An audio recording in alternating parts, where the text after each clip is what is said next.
Bonjour amis ludistes, ce mois-ci, comme le mois précédent, on va parler de forêt, mais on va le voir sous un autre angle. Et comme d'habitude, si vous voulez me soutenir et me motiver à améliorer mon contenu, pensez bien à regarder les vidéos en entier, mettre un pouce, vous exprimer dans les commentaires, vous abonner. Dans un jeudi de ce mois-ci, je vous présente Living Forest, un jeu de Ask Christiansen, paru en 2021 aux éditions Ludonote et ayant reçu l'As d'Or 2022 dans la catégorie initié. Et il le mérite, mais je vous explique pourquoi après vous avoir présenté les règles. Dans Living Forest, chaque joueur incarne un esprit de la forêt devant faire prospérer son territoire tout en combattant le feu qui menace la forêt tout entière. Un cycle de jeu se compose de 3 phases. L'appel des animaux, la résolution des actions et une phase d'entretien. La première phase, l'appel des animaux, consiste à dévoiler des cartes de sa pioche personnelle. Tous les joueurs peuvent faire cette action en même temps. On va donc commencer à dévoiler une première carte, puis une deuxième, puis une troisième, etc. jusqu'à ce qu'on ait envie de s'arrêter. Mais attention, certaines cartes ont ce qu'on appelle des lunes noires. En avoir une ou deux n'a pas d'incidence. Mais la troisième a une importance. Tout d'abord, quand on a la troisième lune, on ne peut plus tirer d'autres cartes. Ensuite, le joueur qui a tiré ces 3 lunes aura un malus lors de la phase suivante. Pour contrer cela, il y a 2 solutions. La première, c'est, avant même que la dernière carte ne soit révélée, d'utiliser une croix qu'on aura chez nous sur une des cartes lune noire pour l'annuler. Elle est alors mise dans la défausse et la croix est défaussée également. La seconde est d'avoir dévoilé une lune blanche, comme sur cette carte, qui permet d'ignorer l'effet lune noire d'une des cartes. Dans la pioche de départ, il n'y en a pas. On devra aller les acheter par la suite. Quand tout le monde a fini de dévoiler, volontairement ou non, on passe à la phase de résolution des actions. Dans l'ordre du tour, en commençant par le premier joueur désigné par l'arbre sacré, on va faire chacun jusqu'à 2 actions de base. Mais si un joueur a eu ses 3 lunes noires, il en perd une.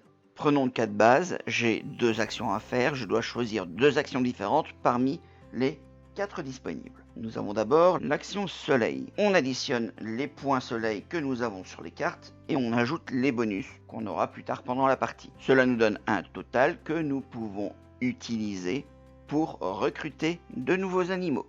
Le prix se trouve dans le soleil à chaque fois. Le coût de chaque animal se trouve dans le symbole soleil et je peux en prendre autant que je veux tant que ça ne dépasse pas le total de points que j'ai. Les nouveaux animaux vont directement dans la défausse. Par exemple, si j'ai 9 soleils, je peux prendre celui-là, mais je pourrais très bien aussi dire, avec 9 soleils, je vais prendre un 5 et un 3, ça me fait 8. Attention, il y a plusieurs types d'animaux. Il y a ceux avec des lunes noires qui donnent beaucoup de bonus, mais ils ont des lunes noires. On a les lunes blanches qui donnent pas énormément de bonus, mais c'est une lune blanche qui permet d'annuler une lune noire. Et nous avons des animaux sans lune qui donnent un bonus à peu près correct. Il faut donc trouver le bon équilibre pour constituer une pioche valable. Nous avons ensuite l'action eau. De retour, on fait le total de toute l'eau que nous avons sur les cartes, on y ajoute le bonus et ça nous permet d'éteindre le feu. Chaque flamme a une valeur. On a une 2 ici, on a des 3 et des 4 ici. Pour l'instant, c'est que ici qui compte. La valeur, c'est ce qu'il faut pour l'éteindre. Avec cette flamme-là, pour l'éteindre, il me faut 2 eaux. Ça tombe bien, j'en ai 3, je peux. Quand j'éteins une flamme, je viens la poser près de moi, je la retourne et ça sera pour plus tard. On peut éteindre plusieurs flammes en même temps s'il y en a, de retour, en respectant la valeur totale d'eau qu'on a. La troisième action est la pousse d'un arbre. On compte les points d'arbre en y ajoutant les bonus et on peut acheter jusqu'à un arbre de la réserve. Chaque arbre donne un bonus pour le reste de la partie et les arbres sont limités en nombre. De plus, je ne peux pas poser un arbre que je possède déjà. Quand j'ai choisi mon arbre, je le pose. Je suis obligé de poser mon nouvel arbre sur une des cases adjacentes aux arbres déjà existants. Si je pose sur une case avec un symbole, je gagne une action bonus pour ici et là, que je peux exécuter directement avec un bonus de plus 2 en eau, plus 3 en soleil. Si la case contient des croix, je récupère des croix de la réserve qui me permettront d'annuler des cartes. Si je remplis cette ligne ou ces colonnes, vous pouvez voir sur le bord qu'il y a des bonus également. Quand j'ai rempli la ligne, je gagne le bonus pour tout le reste de la partie. Nous avons enfin l'action vent. Cette action permet de déplacer notre esprit autour de l'arbre sacré selon le nombre de cases défini par le nombre de vents et nous permet également de faire deux choses. La première, c'est si on passe au-dessus de l'esprit d'un autre joueur, on peut prendre une des médailles qu'il a chez lui. Imaginons en début de partie, le jaune a que les médailles jaunes, je peux dire de prendre une médaille jaune et de le mettre chez moi avec mes médailles. Bien entendu, si le jaune me repasse après, il peut prendre soit la médaille jaune, soit une autre médaille. Ensuite, les cases en dessous des esprits ne comptent pas, on continue notre chemin. Si on passe plusieurs esprits, on prend une médaille à chacun et on s'arrête sur une case qui contient soit un bonus d'action, du soleil, de l'eau et des pousses d'arbres, ou des croix. De retour, bonus d'action, on fait une action tout de suite. On n'a pas de bonus en points. Les croix, on prend juste la croix. Et puis voilà. Il reste un dernier symbole dont on n'a pas encore parlé dans les cartes. Il s'agit du symbole lotus. Ce n'est pas une action, mais une condition de fin de partie. Si j'en ai 12 ou plus à la fin de la phase de jeu, la partie se termine. Bien entendu, tous les symboles sont pris en compte.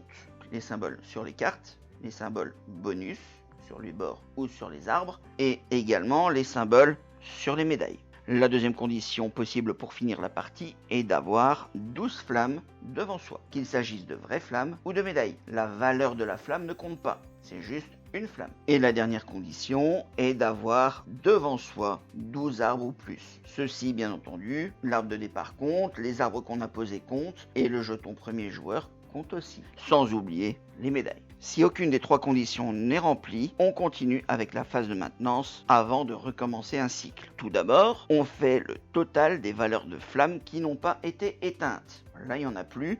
On pourrait très bien imaginer que ce soit quelque chose comme ça. Chaque joueur va alors regarder sa valeur en eau. Ici, j'ai 3. Si c'est inférieur à la valeur des flammes, il prend une carte salamandre par flamme restante et il la met dans sa défausse. Les cartes salamandres sont des cartes qui ne donnent aucun bonus, mais donnent une lune noire. Pour les supprimer de la pioche, il faudra utiliser une croix sur la carte quand elle sort. Ensuite, on ajoute de nouvelles flammes. Selon ce qui manque comme animaux, supposons il manque cet animal-là et cet animal-là, parce qu'elles ont été pris. Selon ce qui manque comme animaux ici, nous allons mettre des flammes. Une flamme par rivière où il manque un animal, donc une flamme 2 et une flamme 3.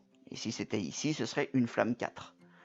Donc ça fait que on vient rajouter. On peut alors boucher les trous dans les rivières des animaux. Une carte 2, une carte 3 ici. Voilà, il faut toujours 4 cartes en début de tour. Les joueurs peuvent alors mettre les cartes jouées pendant ce tour-ci dans la défausse.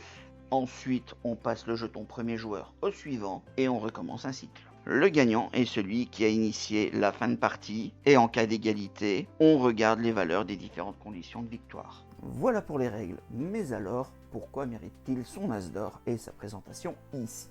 De premier abord, le design a l'air assez enfantin.